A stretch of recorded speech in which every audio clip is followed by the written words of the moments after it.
Cuando seguía el dinero, vi que me arrastraba a la cima de una pirámide. Aquí estamos en la base de la pirámide con nuestro día a día.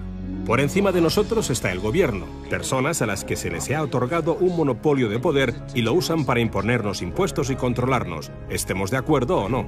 Pero ¿quiénes los controlan a ellos? En el siguiente nivel nos encontramos a las compañías. Muchas personas opinan que hoy en día son ellas las que gobiernan el mundo, y no los estados nacionales, y lo denominan corporatocracia.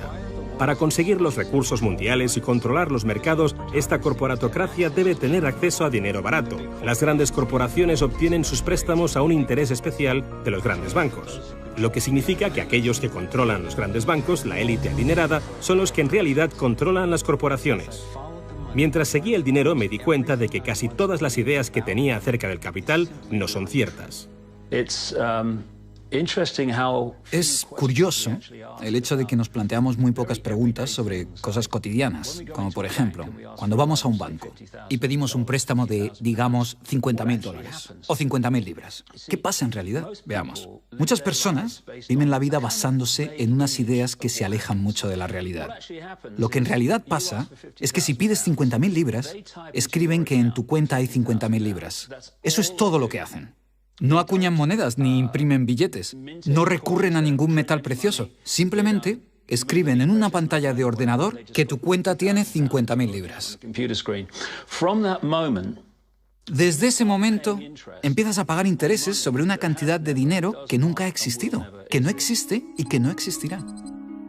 Resulta que los bancos prestan unas 9 veces más dinero que la cantidad que en realidad guardan en sus cámaras. Y esto es posible gracias al préstamo conocido como reserva fraccionaria. Funciona de la siguiente manera. A la Reserva Federal, o al Banco Central de cualquier país, se le permite determinar la cantidad de dinero que un banco debe tener en sus reservas. En los Estados Unidos, ahora mismo es más o menos un 10%. Así que si depositas $10.000 en el banco separa el 10%, es decir, $1.000, y luego opera en el mercado con el resto. Por ejemplo, ahora llega otra persona al banco y pide un préstamo de $9.000 para comprarse un coche. En ese momento, el banco presta $9.000 del depósito que tú habías creado. Los $9.000 desaparecen. Entonces, la persona que solicita el préstamo paga al vendedor del coche y éste ingresa la cantidad en otro banco que forma parte del mismo sistema bancario central. Estos $9.000 se consideran un nuevo depósito y así continúa el proceso sucesivamente. El dinero se vuelve a depositar y se vuelve a prestar hasta que el depósito inicial de $10.000 se convierte en $100.000. El sistema bancario acaba de crear $90.000 simplemente prestando el dinero. Aparentemente todo empezó con los orfebres del siglo XVII, cuando la gente acudía a ellos para comerciar con oro. El oro era muy pesado para llevarlo de un sitio a otro, así que la gente comenzó a guardarlo en cámaras y comerciaba con recibos. Aquellos recibos fueron los primeros billetes. Como solo unos pocos retiraban su oro en momentos determinados, los dueños de las cámaras, básicamente los nuevos banqueros, empezaron a crear recibos de oro que en realidad no tenían. Entonces prestaban esos recibos y les aplicaban unos intereses al dinero prestado, al oro, que en realidad no tenían. Así nació nuestro sistema de reserva fraccionaria. En este sistema, los banqueros consiguen hacer dinero de donde no hay nada, mientras que el resto de nosotros tenemos que trabajar para ganárnoslo. Esto ha provocado una forma moderna de servidumbre donde la masa de la sociedad trabaja para pagar su deuda con los bancos.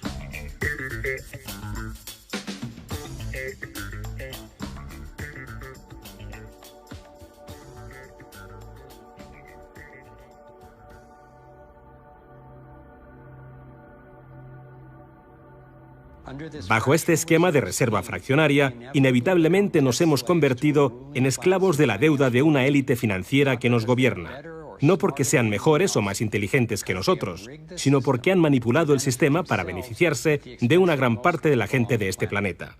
Catherine Austin Fitts es experta en este tema. Fue ayudante del Departamento de Vivienda y Desarrollo Urbano de Estados Unidos bajo el mandato del presidente George Bush Sr. y luego asesora de la administración de Clinton.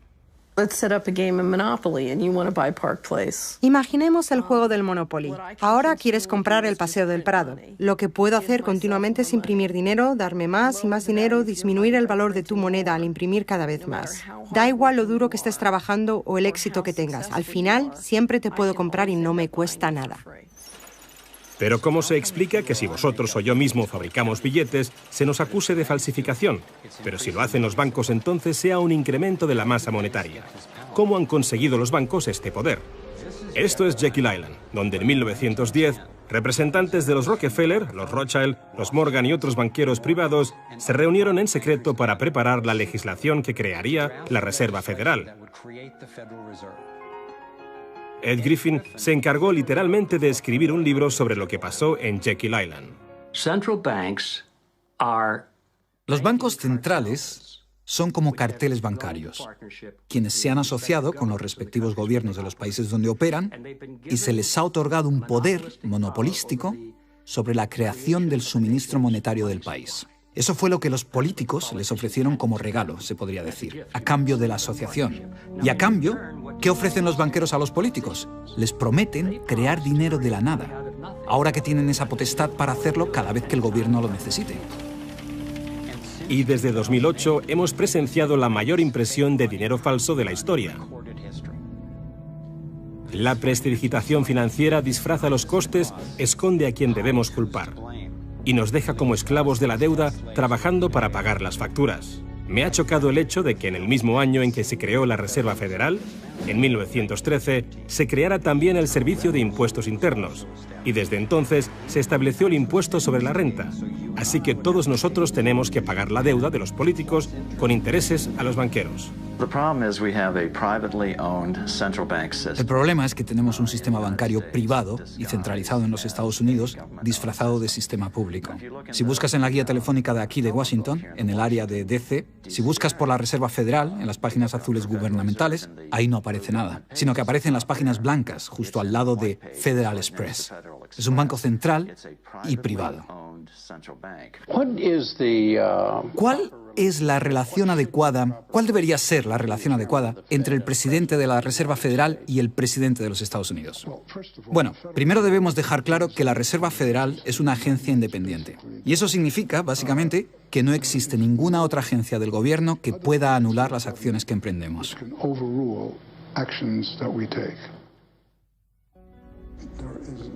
Que no existe ninguna otra agencia del gobierno que pueda anular las acciones que emprendemos. Tenemos un banco privado que imprime dinero en beneficio del Tesoro. La Reserva Federal imprime dinero en un sistema basado en la deuda, que crea escasez, pero coloca a un grupo de privilegiados en una posición en la que tienen acceso a todos los datos sobre la economía, mientras que nosotros continuamos en la ignorancia. Así que tenemos a un pequeño grupo de banqueros que entienden los datos de cómo funciona el dinero en la economía y se les proporciona la habilidad de imprimir dinero de manera que se sigue protegiendo a los privilegiados mientras que el resto nos hundimos. Después de que Catherine comenzase a destapar la corrupción del gobierno en los más altos niveles, el FBI llevó a cabo una redada en su compañía y le requisó sus pertenencias. Tuvo que ir de juicio en juicio durante 10 años hasta que la declararon inocente. Así que tenemos a la Reserva Federal, una corporación privada con el monopolio de crear dinero, pero sin tener que rendir cuentas y que además está apoyada por el gobierno con el monopolio de la fuerza. Han engañado al país haciéndole creer que la Reserva es una institución que ayuda a estabilizar la economía y que no depende de la política. Pero de hecho, en ya casi un siglo de existencia, la Reserva Federal ha hecho justo lo contrario. Desde que se puso en marcha, nos han robado a través de la inflación y el poder adquisitivo del dólar ha disminuido más de un 97%. Y la diferencia entre ricos y pobres deja claro que el dinero va a parar a manos de unos pocos. Solo 16 años después de que la Reserva Federal accediera al poder, los Estados Unidos sufrieron la Gran Depresión. En mi investigación he descubierto que antes de que se produjese el crack del 29, la élite de banqueros sacó su dinero del mercado. Después del crack, usaron ese dinero para comprar todas las acciones baratas y los bancos en quiebra más pequeños por poco dinero. Entre los banqueros que consolidaron su fortuna de esta manera, encontramos a los Rothschild, los Rockefeller y los Morgan. Un caso similar sucedió con el colapso financiero de 2008, en el que de nuevo se volvían a beneficiar los mismos banqueros. En los años previos al colapso, los mayores bancos, incluyendo Bank of America, Citigroup y Chase, todos ellos controlados por los Rothschild, los Rockefeller y los Morgan, se forraban y comerciaban con préstamos basura cuyo dinero sabían que no iban a poder recuperar. Es como colocar unas naranjas podridas en una caja y venderlas como si fuesen de la mejor calidad. Los que habían embalado ese producto sabían que tarde o temprano alguien abriría la caja y vería que no contenía nada de valor, ya que al fin y al cabo ellos habían empaquetado dichas cajas. Cuando las naranjas podridas, lo que conocemos como créditos basura, los derivados y las coberturas por incumplimiento crediticio se descubrieron finalmente, acabó por afectar a todo el mundo. La gente empezó a perder sus casas, trabajos, negocios y fondos de jubilación. Mientras tanto, los grandes bancos, que fueron los que en realidad crearon el problema, fueron los únicos a los que rescataron. ¿Y eso por qué? ¿Por qué iba la Reserva Federal a dar a los bancos billones de dólares aunque la mayoría de los estadounidenses estuviera en contra de que los rescatasen? ¿Y por qué no ayudaron a los más necesitados en vez de ayudar a los que perpetraron el colapso financiero? Mi investigación me llevó a la conclusión de que las mismas personas que crearon la Reserva Federal, los Rothschild, los Rockefeller y los Morgan, todavía la controlaban y utilizaban esta estructura para salvarse a nuestra costa. Muchos de los bancos creados siguen siendo el lobby más poderoso del Capitolio de los Estados Unidos, y ellos sinceramente son los dueños del lugar.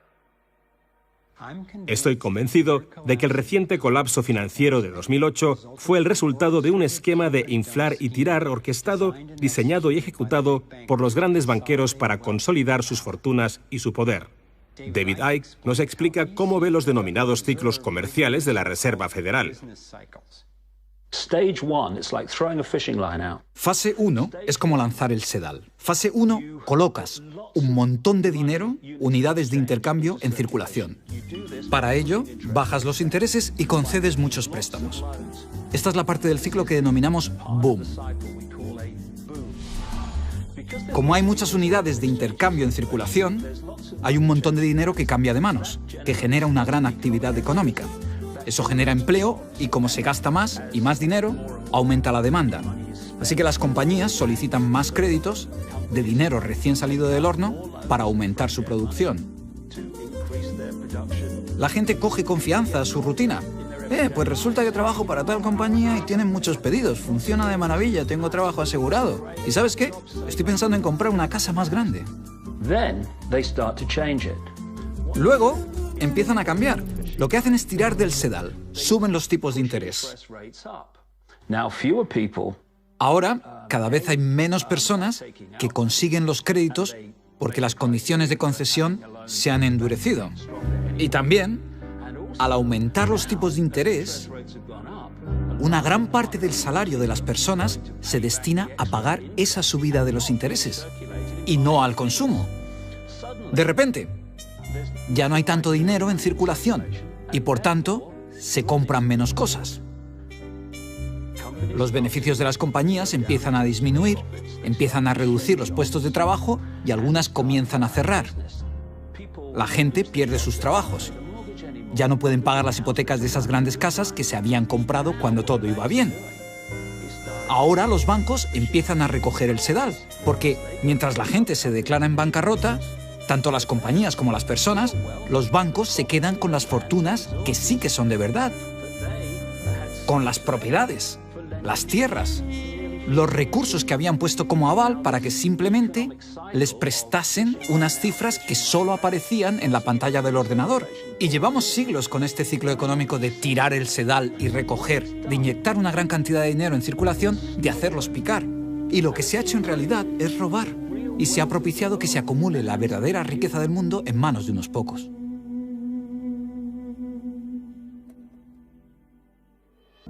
Cuando tengamos éxito, y lo tendremos, tendremos una oportunidad real de conseguir este nuevo orden mundial. Se trata de un nuevo orden mundial con retos completamente diferentes. Se puede crear un nuevo orden mundial. Es una gran oportunidad.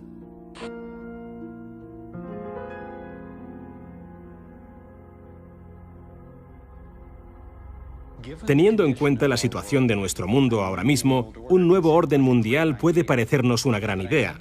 Pero tengo que diferenciar entre lo que descubrí sobre el dominio mundial, un único gobierno global dirigido por una pequeña élite, y la realidad de nuestra interconexión global, que es darnos cuenta de que a un nivel fundamental y espiritual no somos tan distintos, todos estamos conectados. Pero los objetivos para el dominio del mundo sugieren todo lo contrario. Siguen la estrategia de divida y vencerás, para mantenernos enfrentados, pensando que el problema son los demócratas o los republicanos, los liberales o los conservadores, cuando en realidad ambos partidos tienen los mismos objetivos. Creo que nos dirigimos a un mundo totalitario, en realidad a una dictadura militar dirigido por una pequeña élite que tiene todo el poder y dicta las leyes. Si tuviesen éxito, no habría lugar al que huir o dónde esconderse. Pensadlo detenidamente.